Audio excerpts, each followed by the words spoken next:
स्वागत है आप सभी का मेरे चैनल एडू लर्निंग पर। आज मैं आपको क्लास 12 की फ़िज़िकल एजुकेशन की बुक है हमारी, उसमें फ़र्स्ट चैप्टर पढ़ाएंगे और ये हमारा फॉर बोर्ड एग्ज़ाम के लिए 2021 के लिए है, जो न्यू कोर्स है। अभी ये फ़र्स्ट चैप्टर है, याद रख लेना है। अब इसमें हमारा टॉपिक जो है वो फर्स्ट योजना। किसी भी उद्देश्य की प्राप्ति के लिए सोच समझकर जो भी युक्तियाँ बनाई जाती हैं वह समग्र रूप से योजना कहलाती हैं। यानी कि एग्जाम्पल बताती हूँ मैं आपको। आपका कल एग्ज़ाम है स्कूल में, तो उससे पहले आपको प्रैक्टिस तो करनी पड़ेगी, यानी तैयारी करनी पड़ेगी एग्ज़ाम के लिए। और आपका लक्ष्य है कि आपको फ़र्स्ट आना है क्लास में, फ़र्स्ट डिवीज़न। तो उससे पहले आपको अच्छी से अच्छी अपनी तैयारी करनी होगी, क्योंकि आपका लक्ष्य है फ़र्स्ट डिवीज़न लाने के लिए। तो ऐसा इसमें बताया गया है कि किसी भी उद्देश्य यानी कि कोई भी लक्ष्य की प्राप्ति के लिए सोच समझकर जो भी युक्तियाँ बनाई जाती हैं वह समग्र रूप से योजना कहलाती है। एक और एग्जांपल देती हूँ। आपके घर में कोई गेस्ट आ रहा है, गेस्ट आने से पहले आपको अपने घर की साफ़ सफाई भी करनी होती है और गेस्टों को कहाँ पे बिठाना होता है ये भी सोचना होता है, और गेस्टों के लिए नाश्ते का सामान, ये सब। ठीक है। फर्स्ट है हमारा योजना के उद्देश्य में दबाव को कम करना। यानी अगर किसी भी खेल को खेलने से पहले हम योजना बनाते हैं तो उस खेल में हम अपना अच्छा प्रदर्शन दे पाते हैं, क्योंकि योजना बनाने से ना हमारा मानसिक दबाव और तनाव दूर हो जाता है। तो इसमें ये बताया गया है। अब सेकंड है तालमेल में वृद्धि। यानी कि खेल आयोजन में अलग अलग समितियाँ होती हैं और अलग अलग जिम्मेदारी भी दी जाती है अलग अलग समितियों को। यदि सभी समितियों का आपस में तालमेल अच्छा होगा तभी आयोजन सफल हो पाएगा। और थर्ड है गलतियों की संभावना में कमी। यानी अगर हम पहले से ही अपनी प्लानिंग कर लेंगे तो उससे हमारी गलती भी नहीं होएगी। और फोर्थ है खेल प्रदर्शन में सुधार। यानी जब हम खेलते हैं, हम योजना बनाते हैं तो हमारी उसमें कोई मिस्टेक भी नहीं होएगी, तालमेल भी अच्छा रहेगा, दबाव भी कम रहेगा। तो इससे हमारा खेल प्रदर्शन भी अच्छा होता है, टू इम्प्रूव द परफॉर्मेंस। अब हम पढ़ेंगे खेल समितियाँ, जो खेलों में जो समितियाँ होती हैं उनके बारे में।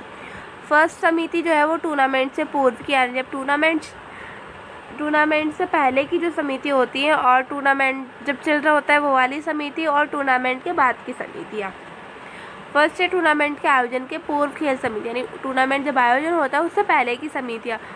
आयोजन समिति, प्रचार समिति, क्रय समिति, तकनीक समिति और वित्तीय समिति। अब हम इन्हें डिटेल से पढ़ेंगे। आयोजन समिति है, यह समिति खेल प्रतियोगिता के आयोजन तथा संचालन से संबंधित सभी गतिविधियों के लिए मुख्य रूप से जिम्मेदार होती है। आई होप आपको समझ आया होगा। अब है प्रचार समिति।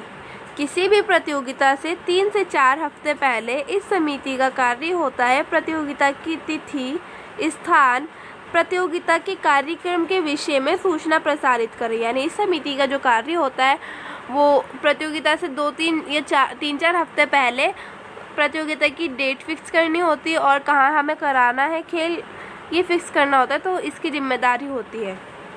अब हमारा क्रय समिति, प्रतियोगिता में प्रयोग होने वाली वस्तुओं तथा उपकरणों, यानी कि जो खेल में जो यूज़ होती हैं वस्तुएं और उपकरण, प्रतियोगिता से पहले खरीदना इस समिति का कार्य होता है। अब है तकनीकी समिति। टेक्निकल से संबंधित चीज़ों को देखना इस समिति का कार्य होता है।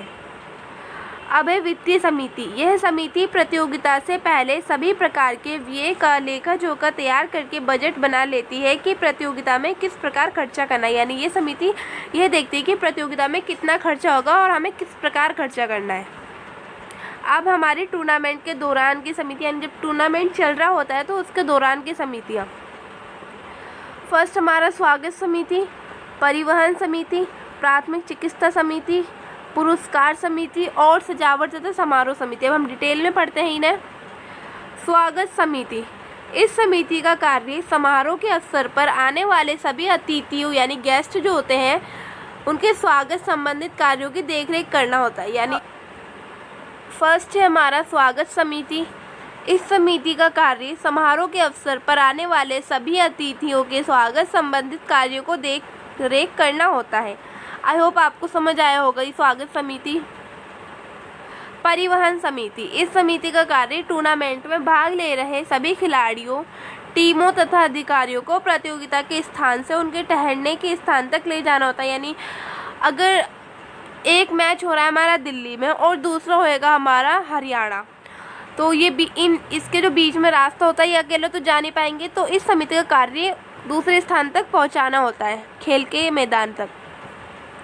प्राथमिक चिकित्सा समिति, इस समिति का कार्य होता है कि प्रतियोगिता के दौरान खिलाड़ियों को चोट लगने की स्थिति में तुरंत प्राथमिक उपचार करना होता है।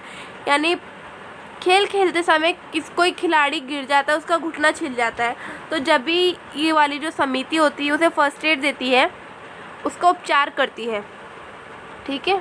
अब है पुरस्कार समिति, इस समिति का कार्य होता है कि विजयी प्रतियोगिताओं के लिए पुरस्कार, मेडल, ट्रॉफी व सर्टिफिकेट्स आदि की व्यवस्था तथा उनके वितरण की व्यवस्था कराना होता है। यानी कि जो भी टीम विनर्स होती है ये समिति उन्हें मेडल, ट्रॉफी व सर्टिफिकेट्स आदि की व्यवस्था कराती है और उन्हें वितरण यानी कि उन्हें दिलवाती है। सजावट तथा समारोह समिति, सजावट का कार्य प्रतियोगिता आरंभ होने से पहले ही कर लिया जाता है, यानी कि पूर्व में ही कर लिया जाता है। फिर भी अगर कोई भी थोड़ी बहुत कमी रह जाती है तो ये समिति उसे दूर करती है। हमारा टूर्नामेंट के बाद की समितियाँ, टूर्नामेंट के बाद की समितियाँ पहले वाली होती हैं, बट जो हमारी अलग है वो है परिवहन समिति। यानी कि टूर्नामेंट में जो सारी समितियाँ होती है वो चली जाती हैं प्रतियोगिता के दौरान ही, बट लास्ट तक जो बनी रहती है वो परिवहन समिति, क्योंकि वो सभी खिलाड़ियों को छोड़कर आती है। ये रहा टूर्नामेंट्स के बाद की समितियों का कार्य टूर्नामेंट्स के बाद की व्यवस्थाओं को समेटना होता है। और उदाहरण यानी कि परिवहन समिति खिलाड़ियों को छोड़कर आती है, यानी जहाँ से भी वो खिलाड़ी आए हैं तो वो सिर्फ छोड़कर आती है। अब है हमारे टूर्नामेंट्स के प्रकार। फर्स्ट है लीग टूर्नामेंट, नॉकआउट टूर्नामेंट और कॉम्बिनेशन टूर्नामेंट। पहले हमारे 4 थे और 4 था चैलेंजिंग टूर्नामेंट्स, बट अब 3 हो गए हैं, तो आपको ये 3 ही पढ़ने हैं। फर्स्ट पढ़ेंगे हम नॉकआउट टूर्नामेंट्स के बारे में। यह एक ऐसा टूर्नामेंट होता है कि अगर इसमें कोई टीम कोई मैच हार जाती है तो उस टीम को टूर्नामेंट से बाहर कर दिया जाता है तथा खेलने का दूसरा मौका नहीं दिया जाता। बहुत इजी लैंग्वेज में बताया मैंने, आपको अच्छी तरीके से समझ आ गया होगा। इसके उद्देश्य अब हम देखेंगे नॉकआउट टूर्नामेंट के। फर्स्ट है सर्वश्रेष्ठ दल का पता लगाना, सेकंड है दर्शकों का मनोरंजन करना, थर्ड भाईचारे की भावना का विकास और फोर्थ है बेहतर खेल प्रदर्शन। आई होप आपको आया होगा समझ। अब हम पढ़ते हैं नॉकआउट टूर्नामेंट्स के लाभ। फर्स्ट है कम खर्चीले होते हैं ये, क्योंकि जब टीम हार जाती है तो उसे बाहर कर दिया जाता है, खेलने का दूसरा मौका नहीं होता, तो उसमें पैसे भी कम लगेंगे। सेकंड है क्योंकि जो टीम हार जाती है वह टूर्नामेंट से बाहर होती जाती है, यह मैंने अभी आपको बताया था। समय की बर्बादी बहुत कम होती है, जब टीम हार जाएगी तो कोई तो बचेगा नहीं, इसलिए समय की बर्बादी भी कम होगी। फोर्थ है मैचों की संख्या कम होने के कारण टूर्नामेंट्स जल्दी ख़त्म हो जाता है। अब है नॉकआउट टूर्नामेंट्स की हानि। रुचि की कमी, कम मैच और अत्यधिक दबाव। हम इसे डिटेल में पढ़ेंगे। नॉकआउट टूर्नामेंट की पहली हानि यह है कि इसमें बहुत बार अच्छी टीम जल्दी बाहर हो जाती है और मैचों की संख्या बहुत कम होती है, यानी जब टीम एक बार में हार जाएगी तो उसे बाहर कर दिया जाता है।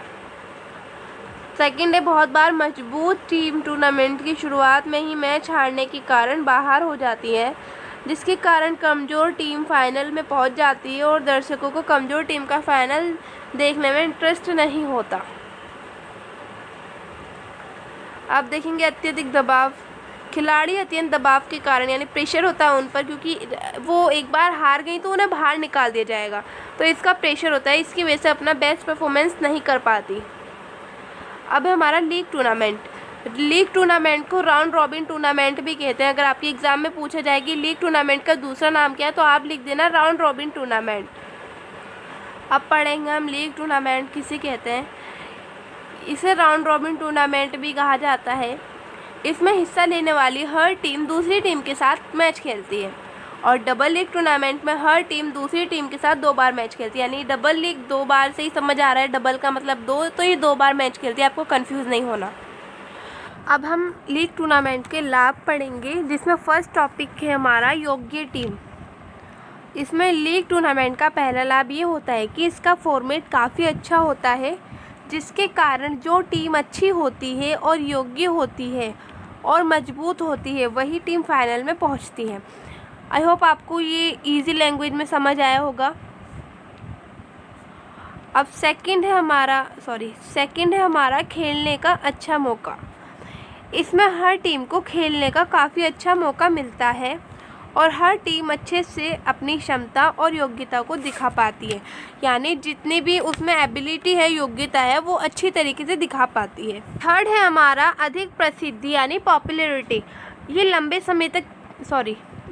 समय तक चलते हैं तो इनकी पॉपुलैरिटी भी अधिक होती है। लीग टूर्नामेंट का तीसरा भाग यानी तीसरा लाभ ये है कि लीग टूर्नामेंट सबसे पॉपुलर टूर्नामेंट्स होते हैं, जिस उदाहरण में आईपीएल लीग टूर्नामेंट का सबसे अच्छा उदाहरण है। लीग टूर्नामेंट काफ़ी लंबे समय तक चलते हैं, इसलिए इनकी पॉपुलैरिटी अधिक होती है। अब हम पढ़ेंगे इसका फोर्थ टॉपिक, यानी फोर्थ जो पॉइंट है इसका, ये ऐसे टूर्नामेंट्स होते हैं जो काफ़ी लंबे समय तक चलते हैं और इनमें बहुत सारे मैच खेले जाते हैं। यानी ये लंबे समय तक चलेंगे तो जाहिर सी बात है कि इसमें मैच भी ज़्यादा होंगे, इसलिए दर्शक भी खेलों का आनंद ज़्यादा दिनों तक ले पाते हैं और खिलाड़ी भी अच्छी तरह से अपना प्रदर्शन दिखा पाते हैं।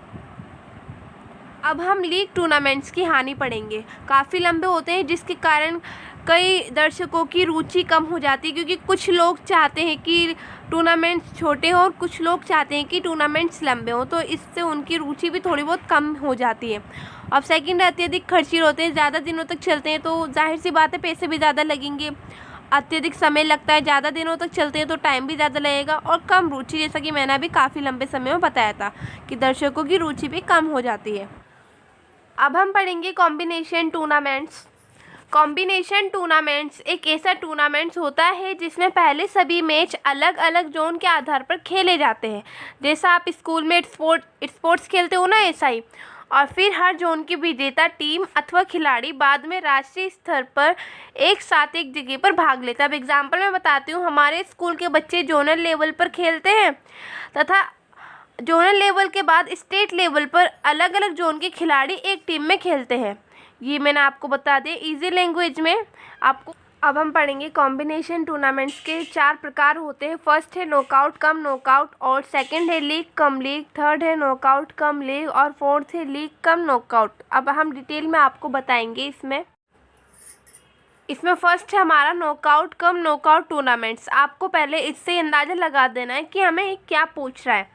तो सभी टीमों को इसमें 4 जोन में बराबर बांट लिया जाता है, यानी इक्वल कर दिया जाता है 4 भागों में बांटकर। फिर प्रत्येक जोन की टीम नॉकआउट के आधार पर खेलती है, क्योंकि इसमें नॉकआउट कम नॉकआउट टूर्नामेंट है तो इसमें नॉकआउट के आधार पर ही खेलेगी। इसके बाद प्रत्येक जोन की विजेता टीम दूसरे जोन की विजेता टीम के साथ नॉकआउट के आधार पर खेलेगी, क्योंकि इसमें फर्स्ट में भी नॉकआउट आएगा, नॉकआउट कम नॉकआउट, तो इसमें भी नॉकआउट के आधार पर खेलेगी। अंत में जीतने वाली जो टीम होती है वो इंटरजोनल विजेता कहलाती है, यानी अंत में जो टीम जीत जाएगी वो विजेता कहलाएगी इंटरजोनल के आधार पर। अब हमारा सेकंड है इसमें नॉकआउट कम लीग टूर्नामेंट्स। अब इसमें लीग आ गया तो सभी टीमों को 4 जोन में बराबर बांट दिया जाता है। फिर प्रत्येक जोन की टीम नॉकआउट के आधार पर खेलेगी। अब मैं आपको एक टिक बताती हूँ कि जैसे आपको फर्स्ट लाइन में लिखना है, सभी टीमों को 4 जोन में बराबर बांट दिया, तो आपको लिखना ही है हर उसमें चार प्रकार में।